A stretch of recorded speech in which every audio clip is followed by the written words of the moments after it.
This channel does not promote any violent, harmful, or illegal activities. All content provided by this channel is meant for an educational purpose only.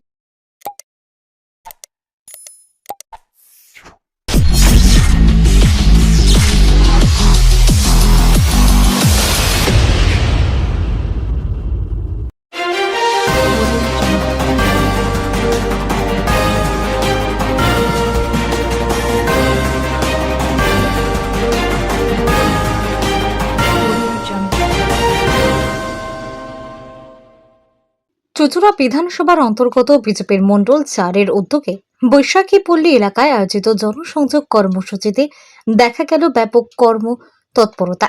এলাকার বাড়ি বাড়ি গিয়ে সাধারণ মানুষের সঙ্গে কথা বললেন বিজেপির কর্মী সমর্থকরা। এই কর্মসূচিতে উপস্থিত ছিলেন বিজেপি নেতা রাজীব নাগ। তিনি জানান, জনসংযোগে বেরিয়ে সাধারণ মানুষের কাছ থেকে নানান ধরনের অভিযোগ উঠে আসছে।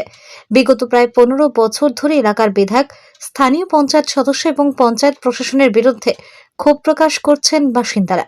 রাজীব নাগের বক্তব্য, জল নিকাশি ব্যবস্থা থেকে শুরু করে আবাস যোজনার ঘর পাওয়া একাধিক মৌলিক সমস্যা নিয়ে মানুষ তাদের কাছে অভিযোগ জানাচ্ছেন।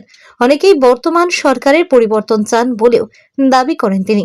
আসন্ন বিধানসভা নির্বাচনে সাধারণ মানুষ বিজেপির পাশে থাকবেন বলে আশাবাদ ব্যক্ত করেন রাজীব নাগ।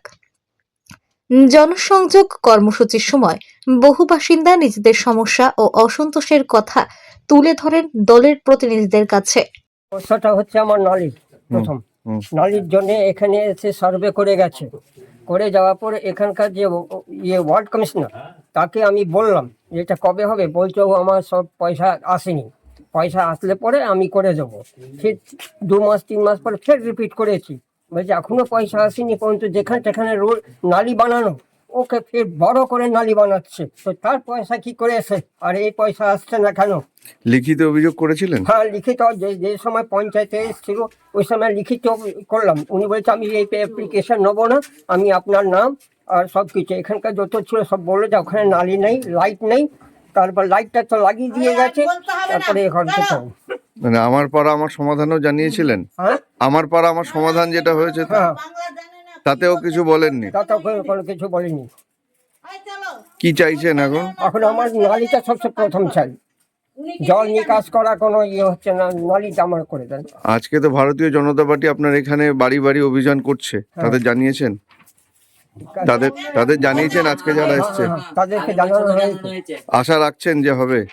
আশা রাখছি আপনারা যদি আসবেন তবে এই হবে। আপনারা যদি আগ্রহ রাখবেন যে না এটাকে বানানো অত্যন্ত দরকার, হ্যাঁ হবে, না তো এই তৃণমূলের মতনই হবে।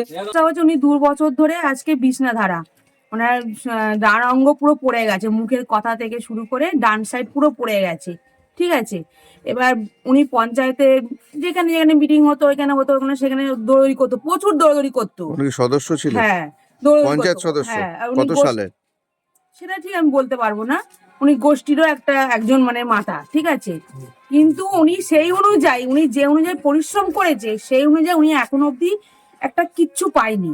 স্থানীয় পঞ্চায়েত প্রধানকে জানিয়েছেন? হ্যাঁ, সব জানে তো, দেখে তো। বিধায়ককে জানিয়েছেন? হ্যাঁ, সবাই জানে। এসছিলেন বিধায়ক? না, কেউই আসেনি, কেউ আসেনি, মোটামুটি সবাই জানে। কি চাইছেন এখন? শিবানী দাস যেরকম অসুস্থ, এখন কি চাইবো, ওনার তো এখন বয়স আর বাঁচবেন আর কদিন, আর তো এখন তো আর ওনার তো আর উঠে চলে আগের মতন বেড়াতে পারবে না। চাই একটা হুইল চেয়ার, চাই হুইল চেয়ারটা থাকলে সেটা বলেছিলেন? হ্যাঁ হ্যাঁ, তাও পাননি? না। হ্যাঁ, শুনেছি দেবো দেবো এইটুকুই শুনেছি, কিন্তু আর পাইনি। হ্যাঁ, আর এখন আর কদিনে আর বাঁচবে, ওনারা কিছু তো আর চায় না, টাকা পয়সা সোনা দানা তো আমাদের চায় না, একটা হুইল চেয়ার চায় যাতে উনি একটু বসে একটু শেষ বয়সে একটুখানি করা যায়। আর ওনার প্রতিবন্ধী ছেলে, ওর ওপরেই সবকিছু। ও যে সুস্থ তাও না, ও অসুস্থ। ওনার ট্রিটমেন্ট চলে কিভাবে? ওনার ট্রিটমেন্ট পঞ্চায়েত থেকেই ওনার ট্রিটমেন্ট চলে। উনি অসুস্থ, বিরাট অসুস্থ, ঠিক আছে। মাঝে সুস্থ হয়েছিল, আবার অসুস্থ হয়ে পড়েছে, এখন কিছু করতে পারে না। কি করবে, মাটা অসুস্থ, একজনের ওপরে সবকিছু, না রোজগার না করলে ওর মা। আর একটা প্যারালাইজ রুগীর মানে জানেন তো কত স্ট্রোকের মানুষ। দেখুন, আজকে আমরা চুঁচুড়া বিধানসভার অন্তর্গত চুঁচুড়া মণ্ডল 4 এই বৈশাখী পল্লী 123 নম্বর বুথে আমরা জনসংযোগ করতে এসেছি, ঘাট অভিযান। এখানে এসে মানুষের কাছে যথেষ্ট সাড়া পাচ্ছি, মানে আর মানুষ যেসব প্রবলেমে পড়ছে, 15 বছরের বিধায়ক, পঞ্চায়েত মেম্বার থাকা সত্ত্বেও এখানে এখনো পর্যন্ত কোনো জল নিকাশি ব্যবস্থা, ড্রেন হয়নি। এখনো যেখানে দাঁড়িয়ে আছি সেখানেও দেখছেন তাই মানুষ আমাদেরকে বলছে, যে নিজেরাই বলছে যে এই সরকারের এবার পরিবর্তন চাই, আপনারা চিন্তা করবেন না, আমরা আপনাদের সাথে আছি। শুধু কি নিকাশি না এরকম আবাস যোজনার আবাস যোজনার ঘরেরও অনেক প্রবলেম আছে। কোনো ক্ষেত্রে দেখা যাচ্ছে যে ছাদওয়ালা বাড়ি ওরাও ঘর পেয়ে গেছে, কিন্তু টালির ঘর তারাও পায়নি। এরকমও কিছু জায়গায় আছে। কি সমস্যার সম্মুখীন হলেন বেরিয়ে? সম্মুখীন হলাম 15 বছরের মমতা ব্যানার্জি বলে তার যে সাফল্য, মানুষ এখানে বলছে 15 বছরের মমতা ব্যানার্জির সাফল্য একটাই, যেখানকে শিক্ষিত ছেলে মেয়েকে বেকারের লাইনে দাঁড়াতে হচ্ছে। এটাই হচ্ছে মমতা ব্যানার্জির 15 বছরের সাফল্য। মানুষ একদম ওপেন আমাকে এটা জানাচ্ছে। কি আশা করছেন এবার? আশা করছি এবার বিজেপি এই চুঁচুড়া বিধানসভা থেকে একদম বিপুল ভোটে জয়ী হবে। স্বতঃস্ফূর্ত সাড়া পেলেন? স্বতঃস্ফূর্তভাবে মানুষের সাড়া আছে।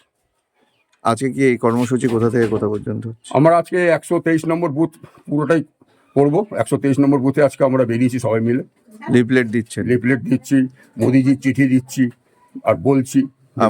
মানুষের যে অভিযোগ সেগুলো কি নোট করছেন? হ্যাঁ, খাতা কলম নিয়ে তার নাম, ফোন নাম্বার লিখছি। আশা করছেন সমাধান করে দিতে পারবে? আশা করছি সমাধান করতে পারবে। এরকম অনেক অসুস্থ বাড়িও আছে যে তাদেরকে কেউ দেখে না, তাদের হাঁটা চলার প্রবলেম, হুইল চেয়ারের প্রবলেম, অনেক প্রবলেম আছে পঞ্চায়েত। সেগুলো সমাধান করবে? সেগুলো সমাধানের জন্য বেরিয়েছি। আর কি নাম? আর আমার নাম রাজীব নাগ, আমি হুগলি সাংগঠনিক জেলার এক্স ভাইস প্রেসিডেন্ট।